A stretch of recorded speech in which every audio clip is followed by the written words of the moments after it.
Good afternoon. Welcome to Who's Tom and Dick?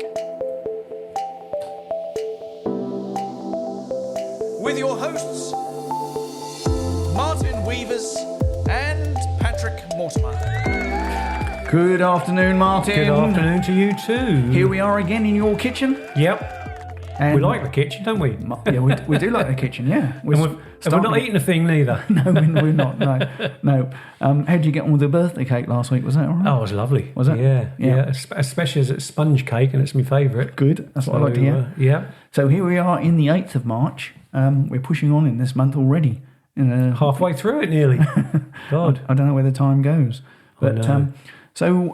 what have you been up to? Anything exciting? What about the old It's house for me, really. Yeah. It's, The old photo shoot last week. That was an experience, wasn't it? Yes. I mean, we had the photo shoot for the future because it's for the Race for Life, isn't it? Yeah. And Shelley Baxter's asked us to be the face of it, hasn't she? That's amazing, really. Who's Tom and Dick are going to be the face of the Race for Life. And that's in aid of cancer, of course. It is, yeah. In Bury St Edmunds in Suffolk.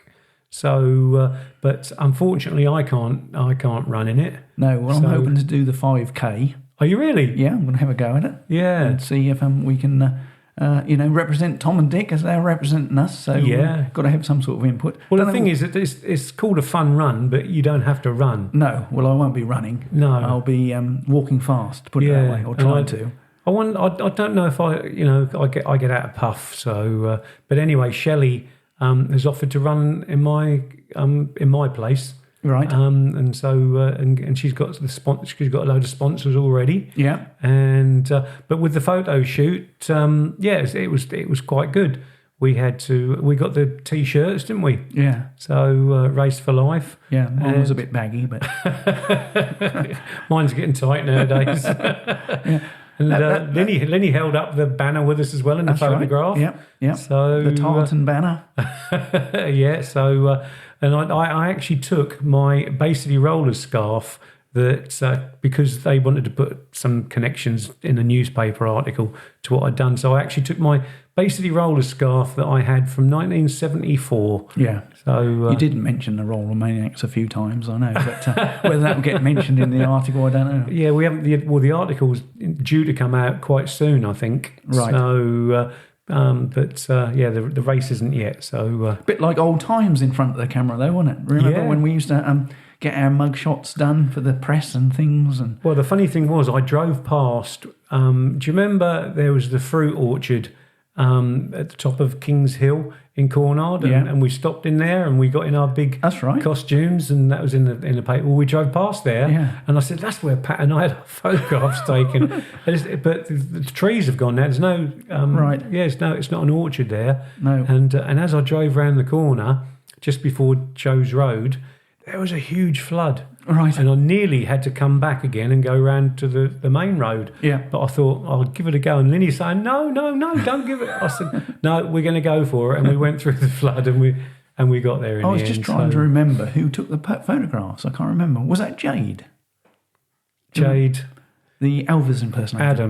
Jade Adams. Who was it was a proper free press photographer. Oh, right, okay. Yeah, he came down and done it. And it was in the stuff. I've still got the photograph. Yeah. I've got the photograph in my scrapbook. Yeah, from the stuff at Free. Well, you sent me a thing the other day, opening fates and that, which we used to do. Yeah, well, I was looking through my scrapbook because I found it the other day when I was searching for something else. Because all of our stuff is in a spare bedroom as we're halfway through moving. Mm-hmm. And I've just come across it, so I went through the pages and there was some interesting stuff, us opening faints. Yeah. There was you in front of, both of us in front of these tin cans. That's right, that was in a school fete, I remember. That was Long Melford School, I think. Yeah, that's right, yeah. And a few others, I remember. And because there's one where you couldn't make it, you was doing something, I can't remember what, and I had to go on my own, and I had my photograph taken at the top of a huge big tower, and with the band playing down below. I always remember that. But yeah, it was nice having a little bit of fame, I suppose you can call it. Yeah, and signing a few autographs. Yeah, because we used to have the black and white photographs, didn't we, and things like that. That's right. And we used to sign. Yeah, and No, those were the days, as they say. Going through the scrapbook as well, I came across, I think it was 2 or 3 letters from the TV companies inviting us to appear on Barrymore. Really? One on Pot of Gold. Yeah. And then I've also got the letters which followed to say when the performance was going to appear on TV. Yeah. Have you got those copies of those? I've got the copies of the letters to say that we're going to go on the TV programme. Yeah. And I haven't got, which I don't. Can you remember where we rehearsed, where we had to go for an audition when you cut me tie? Yeah. That was in some place up in London. That was in London, yeah. And I remember we parked in a side street, but I just every now and again I think, where was that? Yeah, I can't remember where it was. No, I didn't know if you had a letter for it. There might be. I'll have to have a look. I didn't see anything, but there is a letter inviting us up for an audition, so it must be on there, I reckon. Because the Barrymore ones we just went to, we got picked up on that coach, didn't we? That's right. And do you remember it took about 12 hours to go round and round and round and pick people up? Yeah. And we was only going to the Midlands. Yeah. But the daft thing was we had the shopping precinct at Blue Water and whatever, or the other one, right on our doorstep, didn't we? So we could have gone there. And they sent us all the way up Bloomin' North. Yeah, Mary Hill Shopping Centre, that's right. Yeah. Yeah. And we was given tokens for food. That's right. And we went to McDonald's. Nothing changes. That was around about 1995, 96, I think. Yeah, it was, yeah. Definitely not, I'd say 96. And I've also got in my scrapbook the big round circle that was stuck on our chest for Pot of Gold. I've got that as well. Number 6, I think it was. We were. Number 6. We were the last. Yeah, there were six acts. And I tell you what, it was a little while ago now, I was going through YouTube and I was looking for something and something came up and this woman was on YouTube doing all these impressions. And I thought, I recognise that name. Do you remember the woman who done Prince Charles and Lady Diana? And she was split down the middle. One side was Charles. That's right, yeah. It was her. Oh, right. And I'm now friends with her on Facebook because I actually, Stalking again. When I said, did you do Pot of Gold with Des O'Connor on TV? She said, I did. She said, oh my God. She said, I remember you too. Yeah. So, Crikey. So friends on Facebook now. Yeah. So, just because you do make a lot of friends, obviously, doing all this, don't we? Yeah. The thing that I remember most is that time we were getting changed in a multi-dressing room, and there was this little box on the floor, and I think I walked in and kicked it, and he said, don't kick that box, mind that box. My assistant's in there. Yeah. I couldn't believe it. And we watched through the wings, didn't we, to see, and she got out of this box. Tiny little box. I know. And it's all preset before they go on. Yeah. But how they got this girl in there. Why we didn't have props like that, I don't know. Well, I would have squeezed into a box that small. No, I don't think so. But like Joe Pasquale said, didn't he? He said that you seem to get more and more props as you go on. Yeah. And things like that. But he was desizing his properly. Yeah. It was a pain carrying all that stuff around, but our car was full to the brim, wasn't it? It was. Your little old car pumping down the motorway, fat suits in them, and I know, and puppet stands, and I kept that suit for years and years and years, and then when I left to go to Spain. When I was working at school, I left it in the shed there. Yeah. And I thought to myself, I wonder what they're going to think when they actually find that in there. When they open it up and think it's a person. They'll probably say, that's Martin and Moore. They will do. They remember us. Yeah, that's for sure. Yeah. Anyway, so, that photo shoot went really well, I think. And that was in Nowton Park in Bury St Edmunds. That's right, yeah.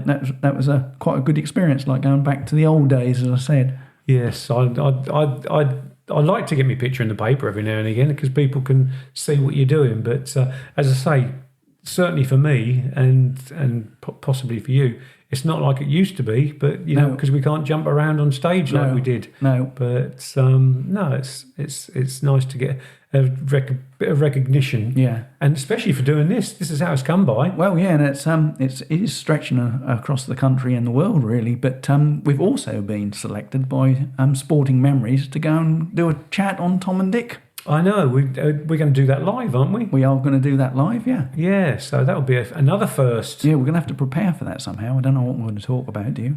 No, well, I think we've got lots of people. What Sporting Memories is, it's for people who have got dementia, they've had heart attacks. I mean, I first heard it on the radio Andy Reid was being interviewed on there, and it was purely by luck that I found it, because I was going with my old band, the 70s, for a photo shoot, funny enough again, to record a video.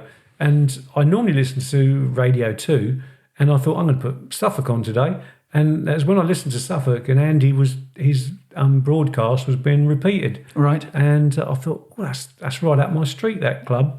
And I come home, and I told Lynnie, I said, blah, blah, blah. She said, God, she said, you'll love that. So anyway, I rung Andy, and I played football with Andy when we were sort of 16, 17 at Sudbury Town youth team. Yeah. And anyway, he remembered me, and he said, yeah, come down.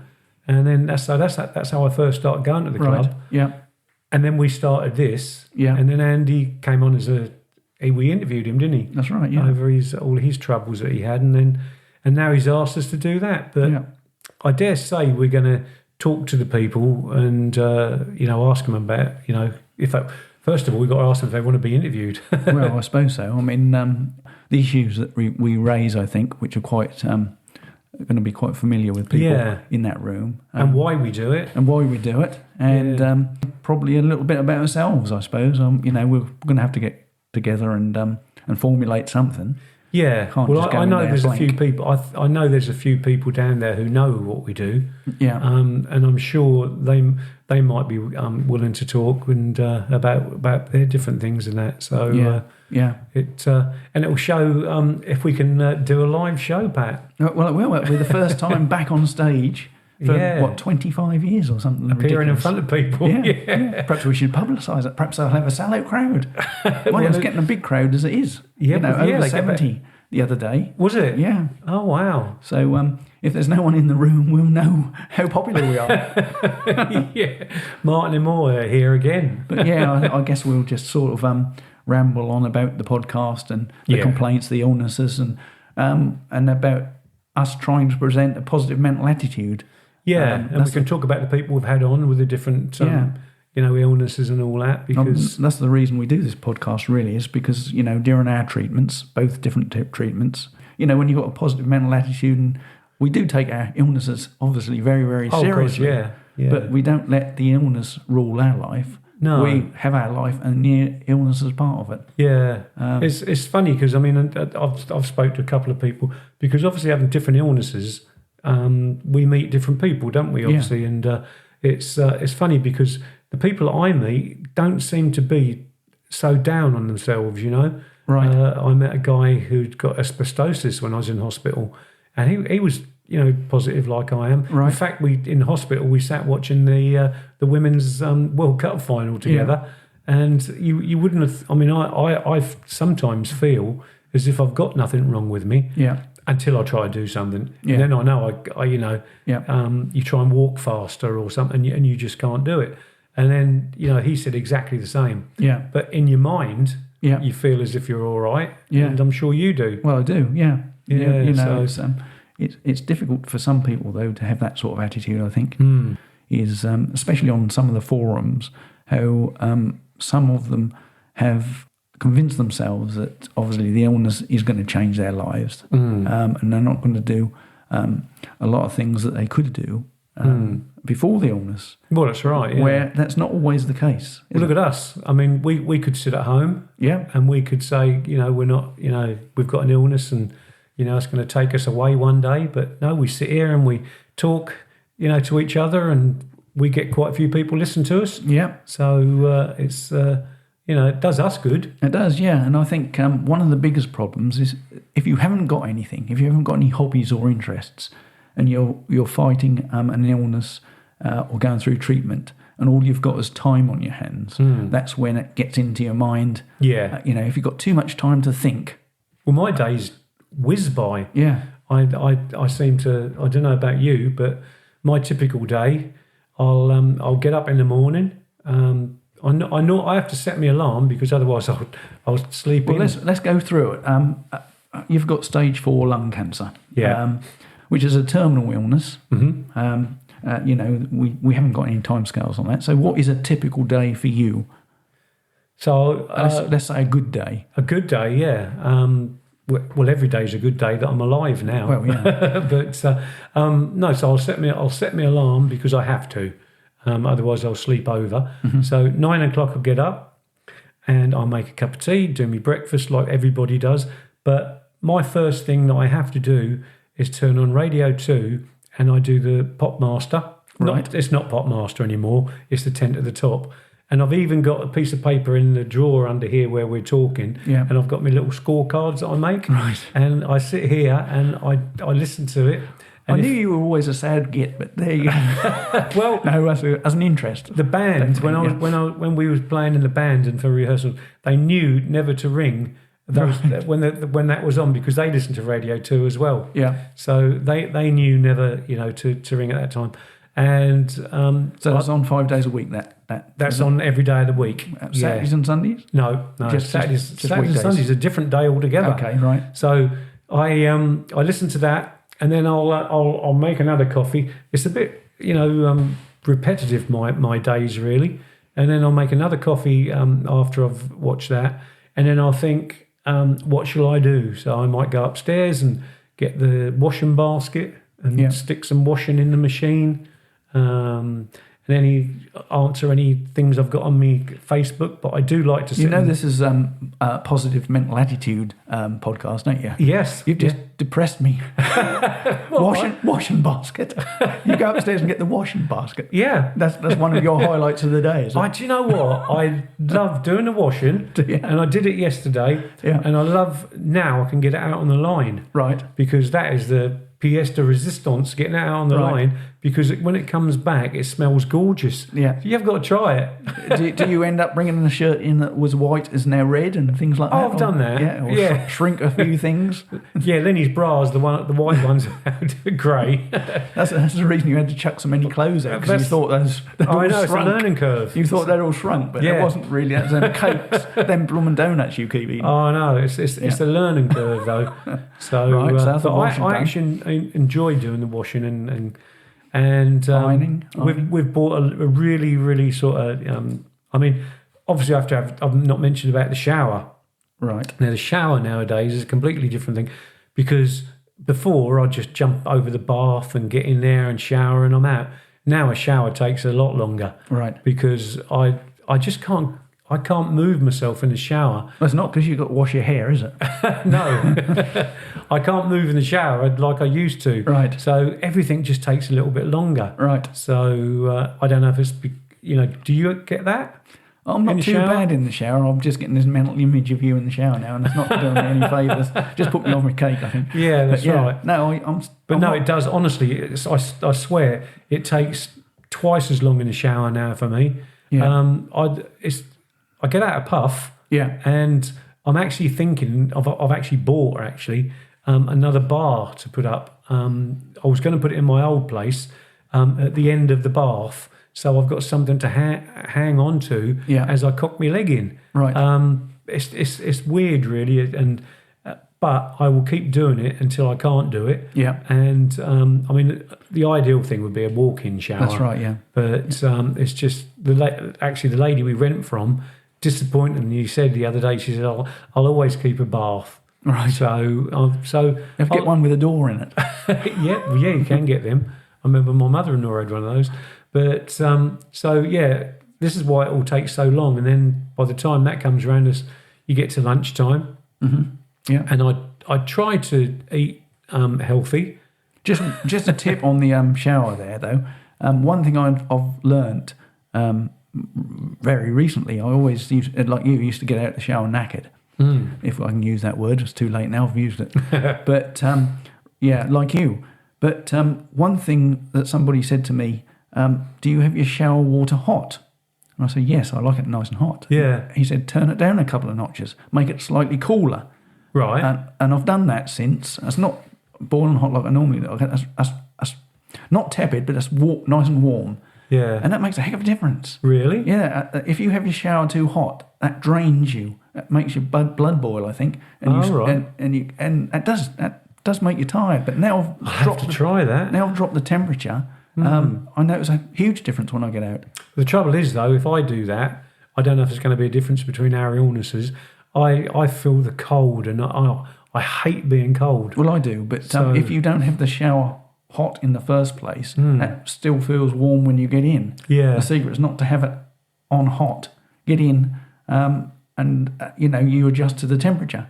It's funny you should say that, because sometimes, I'll during the day, just to freshen my face up, I'll put cold water on my face, and that brings me alive. Yeah. More than anything. You know. So I think if you have too hot a shower, that you have to recover from that. So it might be worth trying that tip. Yeah. You can have that one for nothing. Oh, thank you. Right. And then the afternoons, I might watch a bit of telly. See what Benny's up to. Put him out in the garden. Make sure he goes to the loo. That's the most important thing. Do you walk Benny or no? I used to walk him a long, fair way, but now it's mainly just up the lane and back. Is that why you've moved here, so Benny can have free range of the nice garden? Yeah. He's got a big garden he can go around in. And then I'm starting to look forward to my wife coming home. And he's always asleep when I come home. I know he is. No dogs keep barking or anything like that. But last week when we recorded, he was just outside our door where we're recording, and he's there now. And I bet you he's fast asleep now. But anyway, then I start to look forward to my wife coming home, and then it's an evening watching telly. So. Unless I go out to 60th birthday parties. Yeah. Well, I know it's coming here to your new house. There's a big teapot on the side of the road. There is. And I have actually been to that little cafe. Well, it's not a cafe, it's really a tea room, I should say. A good old-fashioned British tea room. And this is our route up to Great Yarmouth when we go. That's right, And we often stop off here for halfway for a break and something to eat and a comfort break. And we brought our grandchildren up here once, and they absolutely loved it. The food in there is to die for. And it's up for sale. Oh, is that? Yeah. Crikey. Yeah, there you go, Pat. There's a nice little business we can do together. If we was fit. Well, we could do, but I don't think we'd eat all the profits. Yeah, probably. And that wouldn't do your waist size any good, that's for sure. Since you've been here, have you been in? I have. Yes, I thought you would. My daughter came up. No, I didn't take my daughter in. But we'd been in before. But my grandsons came up with my son-in-law. We went in. I think 2 or 3 people have been up, and we've been in. But I normally just have a scone in the afternoons and that. I haven't had the meals yet, but the meals are nice. Yeah. But tell a lie, Johnny came up. That's right, and I could have had a full English, and I didn't have that. And I could have had any chips. Didn't have that. I had a ploughman's. Right. So I am trying to think of eating healthy. Like I said, I've got in my fridge. I've got some jelly, and they're sugar free. Yeah. So that is good. I mean, I've lost just over 10 pounds, which was my goal to get back to where I was. Yeah. COVID helped because I had 2-3 weeks of COVID, which my appetite went out the window, and that's an amazing. I can recommend that to anybody if you want to lose weight, get COVID or a bad cold, because your appetite goes naturally. Yeah. But the weight just fell off me, 6 pounds in about a week. Yeah. Wow. Just by having that blooming thing. But so I'm trying to maintain my weight. And my shirts were getting a bit tight. And I said to Wendy, but you've never been big. Well, I've never been big, but they were getting tight, and I said to Wendy, they're making these shirts a lot smaller these days. Not the shirts getting smaller. That tummy you got, she said. Yeah. So I had to work that off a bit. Perhaps I'm shrinking my shirts. That's what I'm doing. Well, that's what I thought when you said you did your own washing. So Lynnie comes home and TV, lunch, bit of dinner. Actually, Lynnie comes home and she actually makes because she can make it something that's it'd take me perhaps an hour to make. She can do it in 5 minutes. She's really, really good. But I've noticed some jelly in the fridge. Yes. I'm going to give you one of them later. That's lovely. and the most amazing thing is it's sugar-free. Yeah, it is. Yeah. Amazing. Yeah. No, because that's another thing I do. Obviously, I do the shopping because I'm at home. Yeah. And I quite like doing all those little jobs and all that. It's quite nice. But it's because what it does then, if I'm shopping and getting all the stuff in, it then saves Lynnie having to do it. Yeah. And so then we can have sort of quality time together. And although she's often on Marketplace looking up all these old-fashioned things and all that. And in fact, you bought the chairs up today, didn't you? I know. Pat, I've seen the new lampshades as well. yeah, Pat had to ram 4 chairs into his Car. Get it up here. Yeah, but she loves her. She works hard, and she knows what she wants. Yeah. And if she wants it, she can have it. Yeah. Yeah. So within reason. Yeah. No, she makes our place look nice, I can tell you. Yeah. So, and then you've got your bedroom. yeah, my bedroom. Yeah, the white bedroom. The white bedroom. Yeah, I've So once I get that, I can put me Thierry Henry picture up that you bought me. Yeah. And there might be a couple of other things of memorabilia that I've got that have been in boxes before because we didn't have the room at the other place. But I won't make it like when I worked at the school. It was a memorabilia room definitely because I had all the Arsenal autographs all around the wall and all that. And I actually sold them all. Well, I didn't. Lynnie did. Sold them to some guy who was it built a bar out of his garage, right? And he was an Arsenal fan, and bit by bit he was buying the bits off me. Oh, right. So okay. I'd love to see what he's done be to interested it all now. now. I bet you'd be interested in the picture. And he's probably probably he's got his own bits as well. Yeah. Can't remember his name. Never ever thought I was going to come back to England. So so I've forgotten who he was.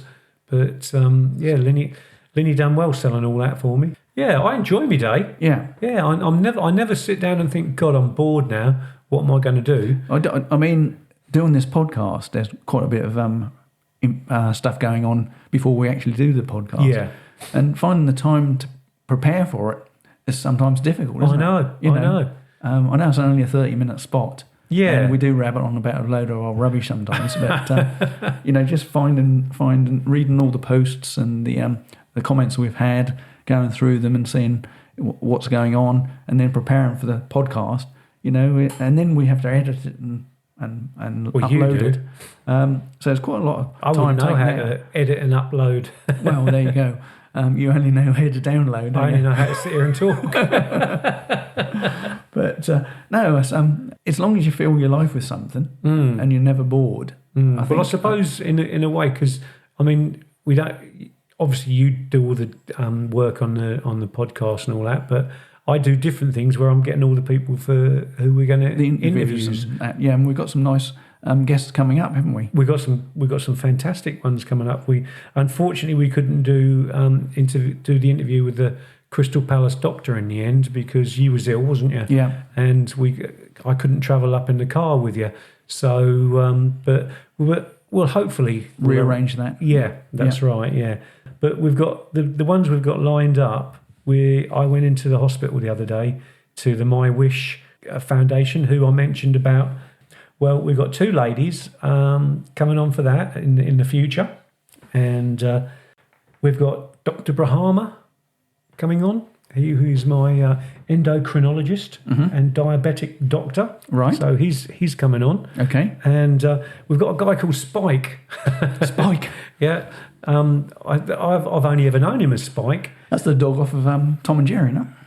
Spike. Yes. Spike off of one of the cartoons. Anyway, Spike was in the army, and he was on the front line in the army, doing all first aid and all things like that. Right. And when I was working, I did a first aid course with him, and he's quite funny. He's very near the knuckles sometimes. Yeah. So, but without being rude or anything like that, So he's going to come on. He's going to talk about his days in the army and what he does now. Yeah.